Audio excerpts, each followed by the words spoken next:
Top hat. Cheers to top hat. Cheers.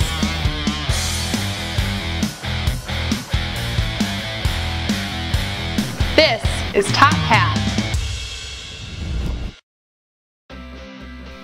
Now that you've been introduced to our 6 milliners, we're gonna throw them into the fire and see what they can do with the materials from the feather shop at Spindletop Hall here in the heart of the Bluegrass in Lexington, Kentucky. They will see the materials for the first time and they better start working. It's only a short amount of time until Judgment Day, where they will show their pieces in front of our judges and only one will have the top hat. Wow. Oh, this is fabulous. Oh, everybody's got their table.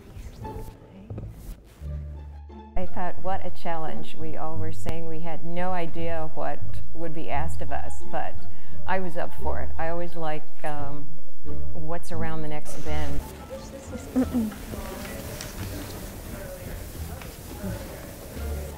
Oh, very nice. Hello, milliners. How are we doing? Hi. Welcome to the Top Hat Challenge. My name is Jenny Fannonsteel, and I'm the owner of Milliner of Gourmet Millinery. And I'll be popping in here periodically to see how things are going. When I first came into the competition, I was scared to death.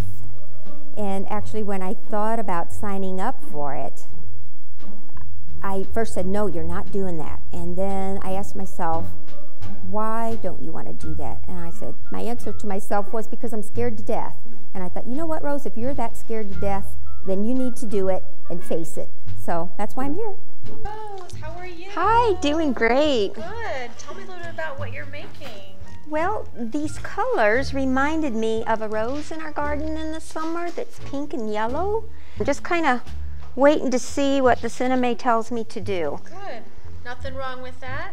Sometimes you gotta let it kind of work itself into something. Yeah. Sometimes you know what it's going to be when you start, and sometimes it tells you. Nothing wrong with that. All right. Well, great colors, and thanks. check back with you. Okay, sounds good. I would describe myself as a milliner as very classic, very elegant, but with a sense of whimsy and something unexpected. I always try and put a little twist on it so that it's just unexpected. I'm really fascinated with the golden ratio and pi. Everything in nature is in order of the Fibonacci sequence. And so when you look at our facial proportions and our body proportions, everything falls under pi. And you look at flowers and the number of petals and the way that they're arranged, and everything is in order of this. So it's basically the number that is the underlying theme of nature. And so that's how I design my work, is in proportions of pi. I would describe myself as a milliner as fairly structured. I have an engineering background, so I do like to think about the structure of a hat and looking at the interesting ways in order to make large shapes and to reinforce them in different ways. I'm also probably inspired mostly by nature. My inspiration, I draw from whatever's around me, so it might be a color, it might be a particular fabric, or even just the flowers that I walk by. Definitely a little bit of, I like to have a bit of fun with whatever's around me at the time. I love the vintage looks. I love the looks from the 20s and the 30s, and they're timeless, but you can always update them for a contemporary look. But I still like that era, that sort of aura that was around the 20s and the 30s.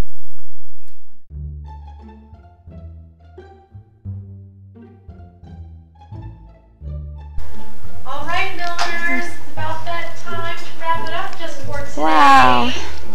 Hopefully this is a stopping point for everyone, but we'll have plenty of time tomorrow to finish and embellish and then finalize things for the runway on Sunday. So sorry, but you got to pack things up for the evening.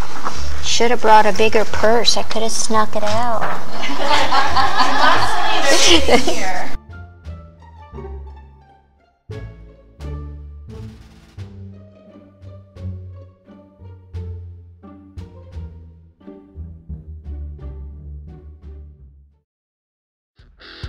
On the next episode of Top